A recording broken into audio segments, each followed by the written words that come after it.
பெரிய சிந்தனையாளரு. பேப்பரும் பேனாவும். பேனா வேற உலக்க மாதிரி. கதை எழுதிக்கிட்டு இருக்கேன். நல்ல மூட்ல கதை எழுதும் போது இங்கு தீர்ந்து போனா கற்பனை தடப்பட்டுடும். அதுக்குத்தான் இந்த பேனா. அரை பாட்டில் போட்டிருக்கேன் இங்கு. என்ன சிரிப்பு? நீ காலேஜ் ப்ரொஃபசரு, சம்பாதிக்கிறதுனால என்ன அடிக்கடி திட்டுற, அடிக்கிற. நானும் சம்பாதிக்க ஆரம்பிச்சேன்னா உன்னை அடிக்கலாம், திட்டலாம் பாரு. எந்த மாதிரி கதை எழுத போறீங்க? காக்காயும் வடையும், நரியும் திராட்சையும், சுண்டலியும் சிங்கமும், இந்த மாதிரி கதை தானே? நான் என்ன பாப்பா மலர், அம்புலி மாமா படிக்கிறவனா? வயசு என்னவோ கூடதான், ஆனா அறிவு பாப்பா மலர் படிக்கிற மாதிரி. நம்ம நாட்டுல பெரிய பெரிய அறிஞர்கள், எழுத்தாளர்கள் எல்லாம் முதல்ல குழந்தையா பிறந்தவங்க தான். அப்புறம் தான் வளர்ந்து எல்லாரும் கதை எழுதிருக்காங்க. நான் கூட டில்லிக்கு போய் அங்க கதை எழுதி அங்கே அவார்டு வாங்குறேன் பார். போங்க போங்க, டெல்லி வரையிலும் போங்க. உள்ளூர்ல கருவாடு கூட வாங்க முடியாது. என்ன சொன்ன? கருவாடுனா அவ்வளவு கேவலமா? நம்ம நாட்டுல செத்து போனதுக்கு அப்புறம் நல்ல பேர் எடுக்கிறது கருவாடு ஒண்ணுதான், வேற எவனும் கிடையாது. பொம்பளைங்க அத தினம் நல்ல கருவாடு நல்ல கருவாடுன்னு சொல்றாங்க. இதெல்லாம் உனக்கு புரியாது. நான் சம்பாதிச்சு காமிக்கிறேன். நீ இங்க இருந்து கிளம்பு. மூட் அவுட் பண்ணாத போ. Sir, post parcel. அம்மா, திருப்பூர்ல இருந்து நம்ம சொந்தக்காரங்க பனியன் கிணின்னு அமைச்சிருப்பாங்கன்னு நினைக்கிறேன். திருப்பூர்ல நமக்கு எது சொந்தக்காரங்க? இது எங்கேயோ போக வேண்டியது. தப்பான அட்ரஸ் வந்துருச்சா என்னமோ? கரெக்டான அட்ரஸ் தான் வந்திருக்கு. இது திருப்பூர் பணியன்ல உங்க புருஷன் எழுதின கதைங்க எல்லா பத்திரிகை ஆபீஸ்ல இருந்து திருப்பி அனுப்பிச்சிருக்காங்க. கதை எழுதுற மூஞ்சி மோரக்கட்டி. நான் அப்பவே சொன்னேன் இந்த வெட்டி வேலையெல்லாம் வேணான்னு. கதை எழுதுறாராம் கதை. கொஞ்சம் கூட ரசிப்பில்லாதவனுங்க. இந்த கதைய மாணவர்கள் படிச்சிருந்தா எவ்வளவு முன்னேற்றம் கிடைச்சிருக்கும். அரசியல்வாதிக படிச்சிருந்தா எவ்வளவு திருப்பம் கிடைச்சிருக்கும். திருப்பி அனுப்பிட்டார்களே. ஏதோ அம்மா ப்ரொஃபசர் அவங்களுக்கு ஒரு மரியாதை கொடுத்து ஏதோ அவங்களுடைய புருஷனாச்சே அப்படின்னு திருப்பி அனுப்பிச்சிருக்காங்க. இல்லாட்ட இந்த கர்மத்தை குப்பை தொட்டில போட்டுப்பாங்க. ஏப்பா, இந்த கதையெல்லாம் என்ன செய்யறது? பழைய பேப்பர் வந்துட்டான், போட்டுருங்க. திருப்பி அனுப்புன கதையெல்லாம் கூட எடுத்துக்குவோம். பேப்பர் இங்க வாங்க. ஆசிரியரே, நீ இப்படிலாம் கதை எழுதுனா திருப்பி தான் வரும். கதையை ரியலா எழுதணும். இப்ப ஒரு காதலனும் காதலனையும் பேசிக்கிட்டு இருக்காங்க. அவங்க என்ன பேசுறாங்க அப்படிங்கறத மறைஞ்சிருந்து ரியலா எழுதுங்க. அந்த கதை போகும். ஒரு கள்ள கடத்தல்கார அவன் எப்படி கடத்தல் பண்றான் அப்படிங்கறத அப்படியே மறைஞ்சிருந்து எழுதுங்க. அந்த கதை பேப்பர்ல போடுவாங்க. ஒரு பிப்பாயிட்டுக்கார அவன் எப்படி பிப்பாயிட்டு அடிக்கான் அப்படிங்கறத பார்த்து எழுதுங்க. அந்த கதை போகும்.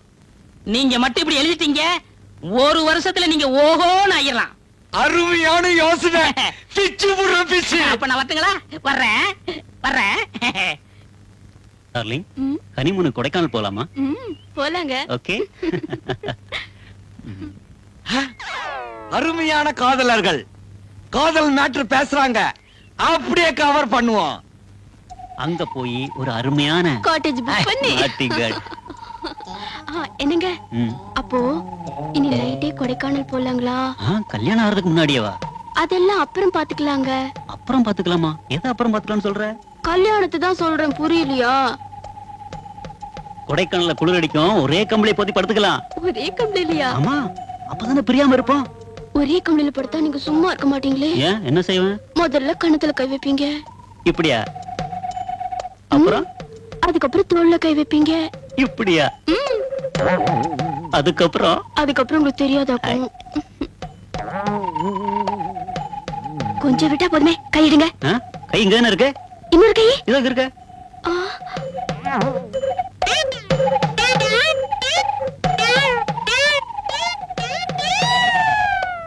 உங்க கை என் தொட மேல பட்ட மாதிரி ஒரு நினைப்பு.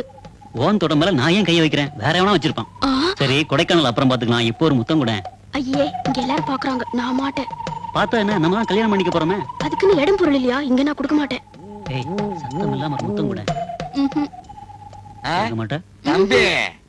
எல்லாம் சரிதான். இந்த கடைசியா சொன்னீங்களா, அது முத்தமா சத்தமா? யாரையா நீ? கதாசிரியருங்க. நீங்க காதல் பண்றத நேரடியா பார்த்து எழுதி பத்திரிகைக்கு அனுப்புறதுக்காக. சரி, எப்ப இருந்து உட்கார்ந்திருக்க? நீங்க கொடைக்கானல் போகணும்னு ஆரம்பிச்சீங்கல்ல, அப்பத்துல இருந்து. நாங்க பேசுனதெல்லாம் கேட்டு கதை எழுதி புஸ்தகமா போடுவாங்க.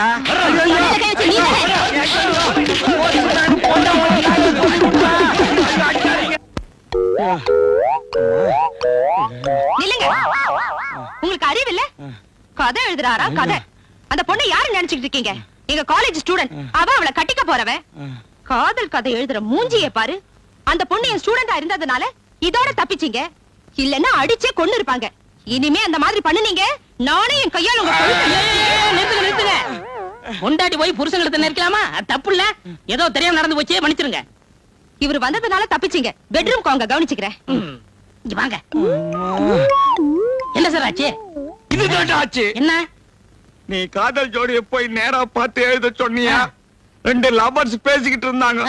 நைசா கிட்ட போய் அந்த பையன் பேசுறதெல்லாம் முதல்ல எழுதுன. அப்புறம் அந்த பொண்ணு பேசுறதெல்லாம் எழுதுன. கடைசியில அவங்க ஏதோ குசு குசுனாங்க. அது கொஞ்சம் டவுட் வந்து, ஏங்க நீங்க கடைசியா சொன்னது முத்தமா சத்தமான்னு கேட்டேன். எவ்வளவு நேரமா இங்க இருக்கன்னா, ஆரம்பத்துல இருந்தே இருக்கன்னு. ஆரம்பத்துல இருந்து அடி வரைக்கும் போட்டு சாத்தி விட்டாடுங்க. ஏன் சார், இத போய் யாராவது கேட்பாங்களா?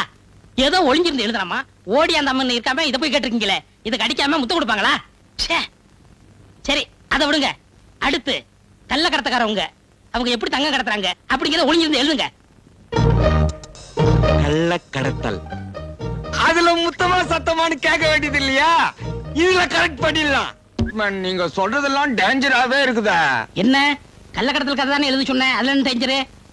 நீங்க சொன்ன மாதிரியே கள்ளக்கடத்தல் காரங்களை தேடி கண்டுபிடிச்சு மறைஞ்சிருந்து எழுதிக்கிட்டே இருந்தேன். அவங்க என்ன பார்த்துட்டாங்க. எங்க கிட்ட வந்து மறைஞ்சிருந்து எழுதுறியே, நீ சிஐடியா போலீஸான்னு கேட்டாங்க. நான் கதை எழுதுறவன்னு சொன்னேன். சரி, கதை எழுதி என்ன பண்ண போறேன்னு நானுங்க. உண்மை கதைன்னு புத்தகமா வெளியிட போறேன்னு. சரி, அதுல நாங்கெல்லாம் வருவோமான்னு கேட்டானுங்க. சத்தியமா வருவீங்கன்னு. உடனே 4 சாத்து உள்ள போட்டு அடிச்சுட்டானுங்க. ராத்திரியோட ராத்திரியா மாறு வேஷம் போட்டு தப்பிச்சு வந்தேன். யோ, இதெல்லாம் போய் அவங்கள்ட்ட சொல்லலாமா? நாளைக்கு அவங்கள பிடிச்சிட மாட்டாங்க. அப்ப என்ன பண்ணலாம் போஸ்ட்மேன் சார்? ஒரு அருமையான செக்ஸ் கதை எழுதுங்க. அதுல யாரும் உங்களை ஒண்ணும் செய்ய முடியாது. எப்படி? இப்ப உங்க பொண்டாட்டி காலேஜுக்கு போயிட்டாங்க. நீங்க மட்டும் வீட்டுல தனியா இருக்கீங்க. ஒரு 16 வயசுல ஒரு பொண்ணு அஜல் அஜல் அஜல்னு நடந்து வரா. அந்த பொண்ணு வீட்டுல யாரும் இல்லைன்னு நினைச்சு அப்படி தாவணி எடுத்து நைஸா விளக்குனா. அப்ப உங்க மூடு கலண்டுக்கிருச்சு. நீங்க கிட்ட போனீங்க, பின்னாடி போய் கட்டி புடிச்சீங்க, பிறண்டிங்க, உருண்டிங்க. நீங்க விடவே இல்லை. அந்த பொண்ணு ஆவுன்னு சத்தம் போட்டா. நீங்க அந்த கற்பனையிலேயே ஊறி உச்ச கடத்துக்கு போயிட்டீங்க. இப்படியே அந்த செக்ஸ் மேட்டரை ஸ்டோரி ஆக்கி வீட்டுக்குள்ளே எழுதிருங்க. வீட்டுக்குள்ளேயே தானே? இதுல அடிமுடி சண்டை ஒண்ணும் கிடையாது, வெளியாலும் கிடையாது. அசத்திடுறேன். இப்போது ஒழுங்கா செய்யுங்க. ஒரு ஊரில் ஒரு கணவனும் ஒரு மனைவியும் வாழ்ந்து கொண்டிருந்தார்கள். அந்த மனைவியோ அவள் கணவனை தினமும் வேலைக்காரன் போல் நடத்தி கொண்டிருந்தார். அதனால் கணவனோ அடங்கா பிடாரியாகிய தன் மனைவியை தன் வழிக்கு கொண்டு வர வேண்டும் என்று நினைத்தான். அப்பொழுது ஒரு நாள், என்ன கதவு திறந்து கிடக்குது? லைட் வேற இல்ல. இருட்டுல கதை எழுதுறாரா? அவள் அலுவலகத்தில் இருந்து வந்த போது